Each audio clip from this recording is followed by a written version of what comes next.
Welcome to my channel. Keshava ప్రేమ కోసం చక్రిని భర్తగా ఒప్పుకున్న మహాలక్ష్మి ఆనందంలో మాధవ చక్రి ట్విస్ట్ అద్దిరింది. మరి ఇదంతా ఎలా జరిగిందో ఏంటో తెలుసుకోవాలనుకుంటే ఈ వీడియోని చివరి వరకు స్కిప్ చేయకుండా చూసేయండి. ఇక శైలు అలాగే కేశవల ప్రేమ విషయం తెలుసుకున్న శైలు వాళ్ళ అన్నయ్య చాలా కోపంతో రగిలిపోయి కేశవ ఇంటికి వెళ్తాడు. ఇంటికి వెళ్ళి అప్పుడేమో ఆ టైంలో కేశవ ఇంట్లో ఉండడు. ఇక ఇంట్లో వాళ్ళతో తెగ గొడవ పడుతూ ఉంటాడు. ముఖ్యంగా పెద్ది ఇంకా చక్రి అలాగే కన్నా ఉంటారు. వీళ్ళ ముగ్గురితో గొడవ పడుతూ ఉంటాడు. ఏంట్రా మీరేంటి, మీ స్థాయి ఏంటి, నా చెల్లెల్ని ప్రేమించడానికి మీ ఇంట్లో వాళ్ళకి ఎంత ధైర్యం? ఆ కేశవగాడు ఒక మెకానిక్, వాడి గురించి ఇంకెప్పుడు కూడా నేను నా చెల్లెలు జోలికి వస్తే నేను ఊరుకోను. ఖచ్చితంగా ఈ విషయంలో నేను మీ అందరినీ కూడా నుంచోబెట్టి తంతాను. ఇంకోసారి నా చెల్లెలు వైపు చూసినా లేకపోతే నా చెల్లెలు జోలికి వచ్చినా నీ తమ్ముడికి ఇక నేను నెక్స్ట్ రోజు అనేది ఉండదు, ఖచ్చితంగా చంపేస్తాను అని చెప్పి గట్టిగా మాట్లాడుతూ ఉంటాడు. చాలా దారుణంగా తిడుతూ ఉంటాడు. ఇక మాధవ ఏమో చక్రి గొడవ పడుతూ ఉండటానికి వెళ్తూ పోతుంటే ఆపేస్తాడు. అరే నువ్వు అలా ఇచ్చేద్దురా, ఎంతైనా అమ్మాయి వాళ్ళ అన్నయ్య కదా, వద్దు నువ్వు గోపడద్దురా అని చెప్పేసి మాధవ ఆపేస్తాడు. ఏంటని వాడు నోటుకు వచ్చినట్టు వాగుతుంటే ఇలా బిహేవ్ చేస్తున్నావు అని చెప్పేసి అనగానే, లేదురా నువ్వు మాట్లాడుకు నేను మాట్లాడతాను అని చెప్పేసి అంటే ఇక శైలు వాళ్ళ అన్నయ్య ఫుల్గా తిట్టేసి వెళ్ళిపోతాడు. వెళ్ళిపోయిన తర్వాత ఇంకా నైట్కేమో చక్రి చాలా కోపంగా ఉంటే కేశవ వచ్చిన తర్వాత చెప్పేస్తాడు మొత్తం విషయం అంతా. ఇలా శైలు వాళ్ళ అన్నయ్య వచ్చి పెద్ద గొడవ చేశాడరా, అసలు ఆ అమ్మాయి గురించి వాళ్ళు ఏమనుకుంటున్నారు, మన కుటుంబం గురించి, మన ఇంటికి ఉన్న శాపం గురించి ఎంత దారుణంగా మాట్లాడారో తెలుసా అని చెప్పి జరిగింది మొత్తం చెప్తాడు. చెప్పేసరికి ఏంటి మన ఇంటి గురించి, మన ఇంటికి ఉన్న శాపం గురించి చెప్తాడా, చెప్తాను వాళ్ళ సంగతి అని చెప్పేసి కోపంతో రగిలిపోతూ ఉంటాడు. ఇంకా కేశవ అయితే ఇదంతా తెలియని శైలు ఏమో కేశవకి నైట్ అయింది కదా అని చెప్పి ఫోన్ చేసిద్ది. ఫోన్ చేస్తుంటే ఇంక ఎత్తడు, నెంబర్ కూడా చూసి ఇగ్నోర్ చేస్తాడు. చాలాసార్లు అలా చేస్తూ ఉంటే, ఎందుకురా నువ్వు ఆ అమ్మాయి గురించి ఎందుకు గొడవ పడతావు, ఫోన్ ఎత్తి మాట్లాడి ఏం మాట్లాడుతుందో చూద్దాం అని చెప్పి చక్రి అంటుంటే, ఏంటి ఎత్తేది, శైలుకు తెలియకుండానే వాళ్ళ అన్నయ్య ఇంటికి వస్తాడా, ఇప్పుడు ఏమి ఎరగనట్టు ఫోన్ చేస్తే నేను లిఫ్ట్ చేసేయాలా అని చెప్పేసి ఇంకా కోప్పడతాడు కేశవ. ఇంకా అలా చాలాసార్లు చేసినా కూడా ఎత్తకపోయేసరికి లాస్ట్కి ఎత్తుతాడు. ఎందుకు ఫోన్ చేసావు అనగానే, ఏమైంది కేశవ అలా కోప్పడుతున్నావు అనగానే, ఏం తెలియనట్లు మాట్లాడుతున్నావు, మీ అన్నయ్య మా ఇంటికి వచ్చి మా ఇంట్లో వాళ్ళని, మా ఇంటికి ఉన్న శాపం గురించి ఎత్తి పొడిచాడంట. అసలు అలాగేనా మాట్లాడేది, నేను లేని సమయం చూసి నా ఇంట్లో వాళ్ళని తిట్టడం ఏంటి, నన్ను ఏదైనా భరిస్తాను కానీ నా ఇంట్లో వాళ్ళని ఏదైనా అన్నా, నా ఇంటిని ఏదైనా అన్నా నేను భరించలేను అని చెప్పి కేశవ ఎమోషనల్గా మాట్లాడుతూ ఉంటాడు.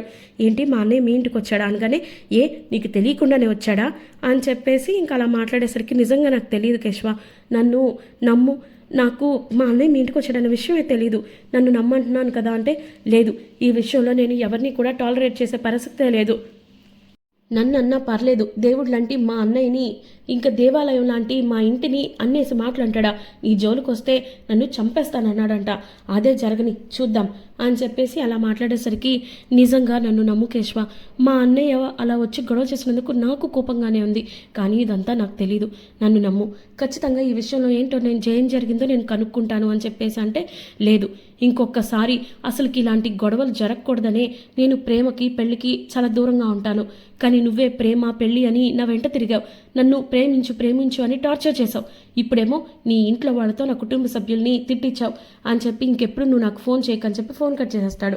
దాంతో ఇంకా శైలు బాధపడుతుంటే పక్క నుంచి ఇదంతా విన్న వరాలు వచ్చి, ఏంటి ఆ పనికి మాలినోడుదా మాట్లాడుతున్నావా, రాను నువ్వు కూడా పనికి మాలినలాగా తయారవుతున్నావు, అసలు ఎంత దిగజారిపోయావే, మా కుటుంబ పరిస్థితిని ఇంకా పరువుని రోడ్డుకెక్కించాలని చూస్తున్నావా అని చెప్పేసి తిడుతూ ఉంటే నోటుకొచ్చినట్లు, అవునమ్మా అవును, నేను పనికి మాలిందాన్నే, అందుకే ఆ పనికి మాలినోళ్లే ప్రేమించాను, కరెక్టే, నేను అతన్నే పెళ్లి చేసుకుంటాను, ఈ విషయంలో ఎవరేం చెప్పినా కూడా నేను వినదలుచుకోలేదు అని చెప్పేసి ఇంకా స్ట్రాంగ్గా చెప్పిద్ది.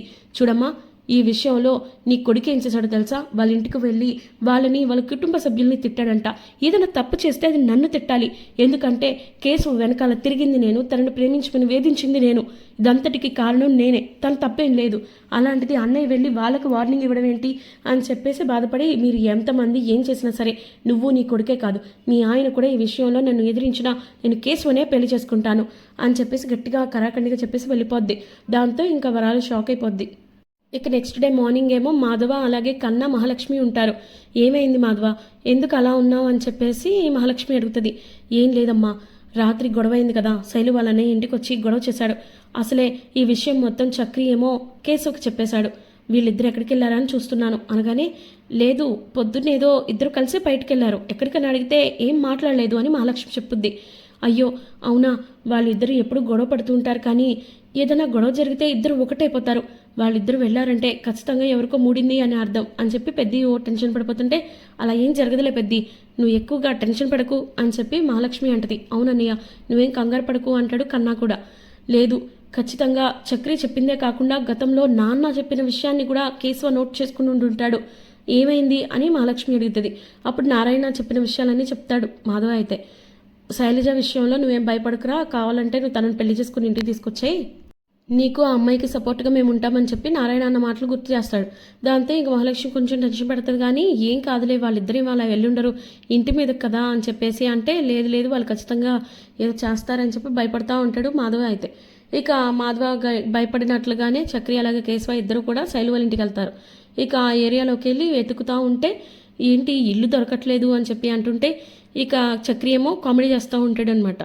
ఇక కేశవ మీద, ఏంట్రా ప్రేమించిన అమ్మాయి ఊరు పేరు కాకుండా అసలు తన ఇల్లు కూడా తెలీదా, నువ్వేం మనుషురా అని చెప్పి జోకులేస్తాడు.